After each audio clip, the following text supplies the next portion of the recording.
Monsieur le Président, mes chers collègues, la Nouvelle-Calédonie est aujourd'hui victime d'une politique économique dirigiste qui conduit notre économie à la catastrophe.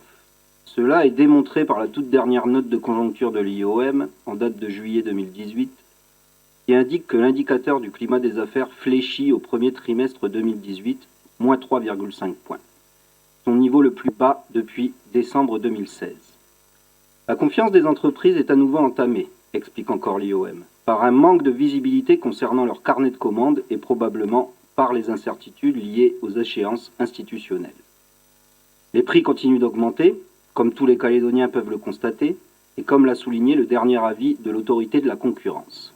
Plus 0,4% au global, principalement sur les secteurs de l'alimentation, plus 3%, de l'énergie, plus 1,5%, et des services, plus 0,8%. En clair, plus vous réglementez, plus les prix augmentent. Et c'est l'autorité de la concurrence qui l'écrit, cette autorité dont vous ne suivez pas les avis, hélas pour les Calédoniens. Nous voulons que les prix baissent enfin. De plus, l'emploi salarié dans le secteur privé reste toujours sous tension, notamment dans les secteurs de l'industrie et du BTP, et ne parvient pas à se redresser. Depuis le début de votre mandature, votre gouvernement n'a cessé d'ajouter des impôts aux impôts et des taxes aux taxes pour tenter de colmater les déficits. Pourtant, le rendement fiscal n'a cessé de s'affaiblir. Trop d'impôts tue l'impôt, c'est bien connu.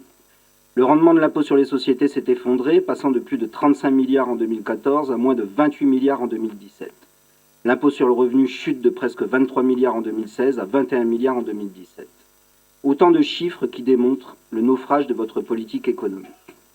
Un naufrage que les républicains calédoniens dénoncent depuis maintenant 4 ans.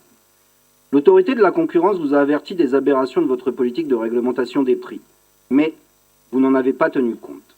Elle constate que ce texte comporte plusieurs risques, tels que l'effet taquet, d'éviction, de dégradation, de report de marge et l'effet de contournement. De plus, ce texte porte directement atteinte à la liberté d'entreprendre, principe de valeur constitutionnelle.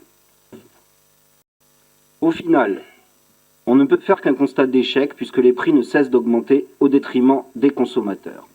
Alors, Monsieur le Président du gouvernement, nous, vous le savez, et contrairement à vous, nous avons toujours été favorables à la mise en place d'une TVA en Nouvelle-Calédonie. Par ailleurs, dans votre déclaration liminaire de ce matin, vous nous avez indiqué que vous acceptiez l'accord signé entre le MEDEF et l'intersyndicale.